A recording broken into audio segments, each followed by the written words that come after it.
methods which will help us in identifying a surface flow or superficial flows. Then detection of internal flows or body flows, that can be done with the other three methods: radiography method, ultrasonic testing method, and eddy current testing methods. We are going to talk about out of these methods, five methods, as many as 5 methods, but quite many number of combinations are available in a market, and there are we can say different industries or agencies, they are doing such kind of testing. They are having a quite more advanced and we can say complex methods to identify the properties and characteristic of the material. But these are the fundamental one, that's why we are emphasizing them over here. And as an engineer, we need to know certain methods, so that in process or in a we can say in the real field when we are working, we can implement them and we can identify the properties, so that we can have a better, we can say, working part or continuous product available. Now we'll talk about method. First one is visual inspection. This is not a new method. Starting from, we can say from our birth we have started this method, but now we need to make it a more, we can say, concrete part. We need to focus on minute things. Visual inspection: as you go in a market, if you want to purchase something, you are not going to take the thing as it is. Obviously, we're going to identify the things, we need to see them, we are comparing them, we are trying to find out are they matching with our need or not, and then we purchase it. But for that, are you carrying any kind of device or gadgets along with you? Obviously, answer is no. So what we are doing? We are using our senses, and mainly we can say vision or light senses, that is eye, we are going to use it. And that is normal eye. We don't carry certain devices along with us also, and that's why we are visualizing the things, or we are looking at the things, we are taking the readings or observation from there, and we make out our judgment. So visual inspection is a very simple method where we are using our normal eye only, but along with a small number of gadgets available. So visual inspection is a very fundamental method in which we can use certain tools. One is magnifying glass. The very frequent use, that is magnifying glass, sometimes mirrors, fibroscope and boroscope, they are the extra devices which we can use it. Sometimes light source, which we are taking as a help also. Then certain portable devices nowadays they are available. Portable video inspection, as shown in the photograph, the person is holding such kind of one device, which will help us in we can say a large tank or overhead tanks or underground tanks if you want to check them. Then nowadays we are having robotic crawlers also. They can walk according to the, we can say, instruction given by the remote control. So we can control it with the remote, and it is going to move in a, we can say, a region where normal human beings, or we cannot enter. Maybe chemical hazards are there or radioactive regions are there, so we cannot go there. But in place of us, we can send such kind of crawlers which are equipped with cameras and light sources. So these are the devices which we can use for visual inspection. Visual inspection is a very simple method where we are using such kind of gadgets. Let's say if you want to observe that what is the state of water tank from inside or outside, that we want to see, then in that case what we can do, if water tank is because it's having a narrow inlet from where we can enter into, that sufficient space is there, we can enter into, but there is no light available. So what we can do, we can bring one light source over there, and then we are going to look at the each and every surface, is there any crack available or not. So that's a visual inspection. And if it is not possible to enter into that, then in that case we can use such kind of probes which will help us in identifying the property or state of the surface. Sometimes it's very minute, then in that case we need to use we can say a microscope or magnifying glass also. And you must have seen mirror used for non-destructive testing. If you visit any 5-star hotel, then for checking the bomb or such kind of state of car, then in that case they are inserting one mirror below the car, and they just look at the bottom portion of the car. So actually it's another way of non-destructive testing, where we are just testing that what is the state of the car. But same way we can implement, it's a very we can say minute application of visual inspection, but detailed application we are having. The doctors, they are generally using such kind of methods frequently for getting the, we can say, idea about the symptoms or characteristic of the particular disease. Then in that case visual inspection is always there. Now What are the advantages of visual inspection? As we already talked about, we don't need to use many devices for that. We'll again talk about it. How are we doing it? But here in the photograph, you can see that the visual inspection is carried out by group of people. Then in that case, what are the advantages of visual inspection? First one is, this is a very quick method, fast method. As you see that, as you can see in the diagram or photograph, the conveyor belt is continuously moving, and the people, they are testing them, or they are looking at them, and they are observing the state, and according to that they do the non-destructive testing, visual inspection.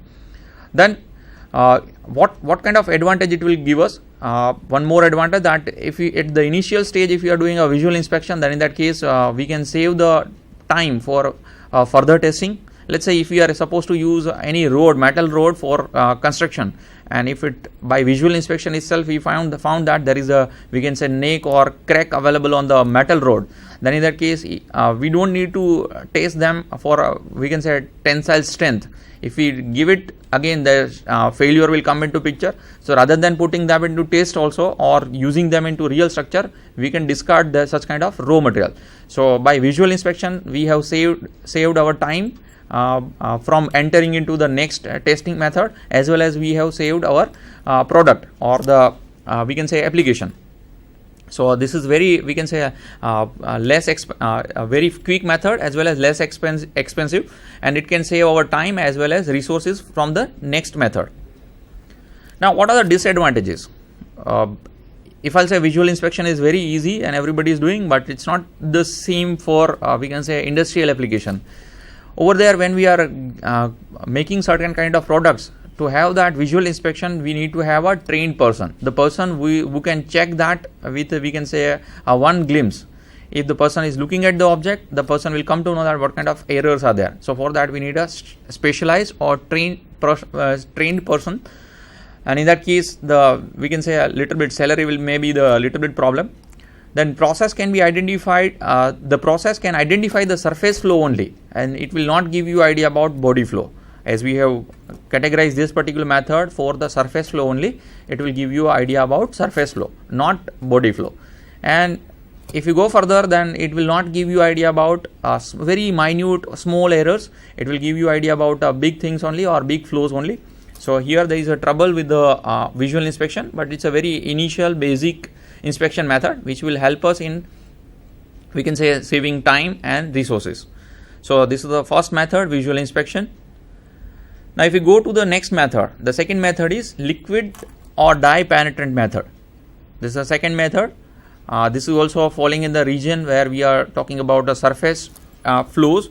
So dye or liquid penetrant method will also help us in identifying the flows which are on the surface only, but this is the, we can say, a little bit more detailed or systematic process in identifying the surface flow. Visual dye penetrant inspection or method, testing method, that is frequently used, and it is used. There are two reasons for that. The two reasons behind that, they are, it's a relative ease of implementing this method. So it's very comfortable, very we can say easily we can implement it, and there is no complex process involved in it. Same way, it is very flexible, and wherever you want to carry out, though it's a very complicated construction available, or we can say a very minute thing or big things they are there, then also we can implement. So flexibility of implementing this process is also there, and relative ease compared to the other methods. We don't need we can say spatial region or spatial place. We don't have to take care of certain precautions. Then in that case, this is the this method is very we can say usable.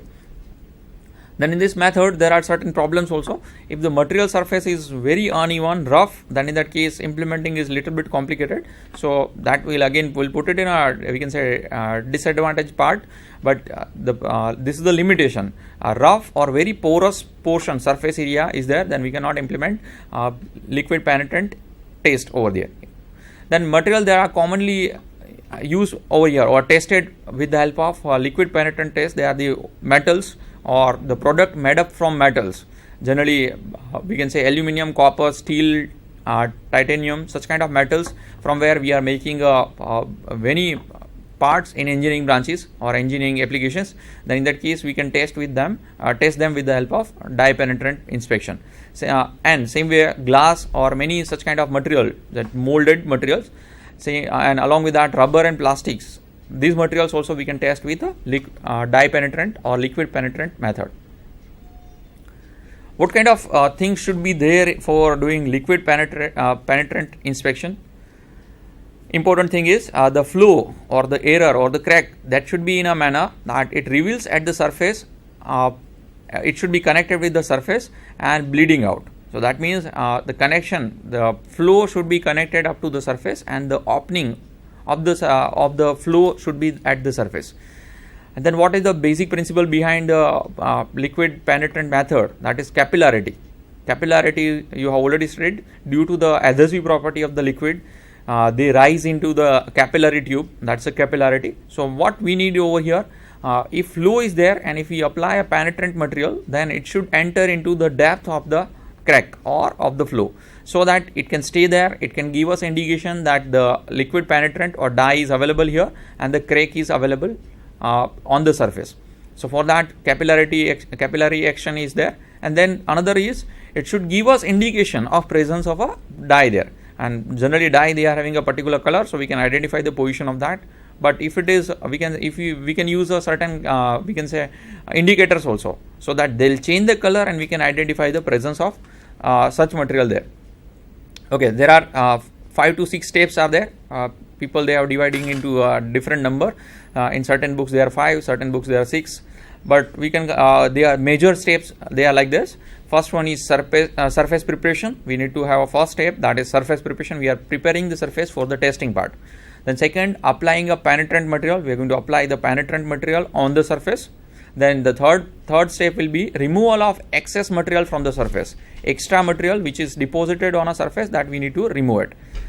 Then the fourth point will be developing the material, and the fifth will be inspection and report making, and again cleaning the material so that we can have it in a normal state. Now we'll see one by one these steps, and we'll see that how can we carry out this. First one is surface preparation. We need to prepare the surface. So for that, what is the problem arising? If we want to test, then we need to see that the material surface should be clean. If it is not clean, then in that case, maybe dye material that may react with the the material deposited on the surface, and that's why it may give us wrong indication, and we won't be able to identify the flow. So we need to prepare the surface, and for that we need to clean the surface. For cleaning, we need to have a good solvent material. How to choose that solvent material? First of all, we need to identify what kind of depositions, or we can say oxides or materials they are there. So if you are having a material and if you are having a deposits, from the properties of such kind of deposits, we can find it out what kind of solvent we can use. Generally, water is a very good solvent. It can dissolve or it can dilute quite many number of components. So we can use water. Water is a good solvent, and water can be used for cleaning the surface. If it is not so, we can use acetone, alcohol, such kind of liquids also to clean the surface. So first of all, we need to find out a material which is having a, we can say, very good ability to dissolve the components, and by which we are going to clean the surface. Once we clean the surface, now we need to enter into the second stage. Okay, this cleaning material that should be that should possess certain property. When we are cleaning it, the purpose is to remove the we can say deposit or the components falling on or lying on a surface of the object. So when we are cleaning it, it should not be like that. The cleaning material, it will stay on the surface and it will create trouble for further process. The material should be volatile in nature. So once we clean the surface, it should evaporate easily and quickly, so that we can enter into the second step.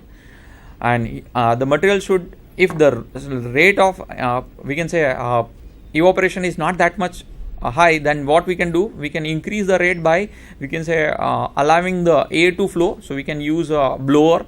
By using the blower or pumping mechanism, we can clean those surface and we can remove that cleaning material also. Once the cleaning material is removed, now we can put the second stage or second step into the process, and second step is applying a penetrant material. Now again, here we need to identify the penetrant material, and we need to spread it in all over the surface. There are two kind of penetrant materials. One is visible dye, that is color dye, that can be used, and second is fluorescent material. Those material, they are going to glow as we expose it with light. So such kind of material which we can use as a liquid penetrant. Then method of applying penetrant, there are various methods available in a market or according to the penetrant material state, we need to choose them. Few of them, they are spraying it. We can spray the penetrant material. We can brush with the brush. We can say like paint. We can paint it over there.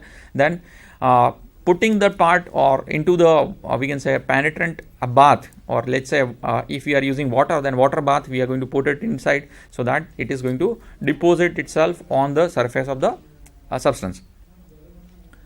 Now after applying it, in certain penetrants we need to have one particular time duration, that is called penetrant dwell or dwell time. So what is dwell time? Once we apply a penetrant, it's not necessary that the penetrant will enter into the crack immediately or into the flow immediately. It will take some time. So we need to keep that material on the surface up to that time. And dwell time is actually, we can say, a break between the process. So once we apply the penetrant on the surface, we may need to wait for certain minutes or hours so that the penetrant material will enter into the, we can say, more inner portion, and it will give us more, we can say, a better clarity about the flow. So for that we need to allow that material to deposit, or we need to keep the specimen into the penetrant bath for longer time. So this is called dwell time. Dwell time is we can say, if it is longer, then it is again trouble, or it is a negative, we can say, part of the method. But if dwell time is small and if we are able to carry out it easily, immediately, then it is much more, we can say, better manner. For that, again, we need to take care while choosing the penetrant material. So if you are choosing the penetrant material which are having a very we can say good properties, then it will reduce the dwell time. Now if you go further, third step, after applying the penetrant, we don't need it available at every place on the surface. We need to remove them, so that we need to have we can say this particular penetrant material available in flow only. So we remove the excess material from the surface, and for that again we need to identify the material which is for which the material should be very good solvent of the particular penetrant material we have applied. And to remove them excess, what we need to do, we need to use material or solvent which is very good solvent for the particular penetrant material. Let's say if you are using a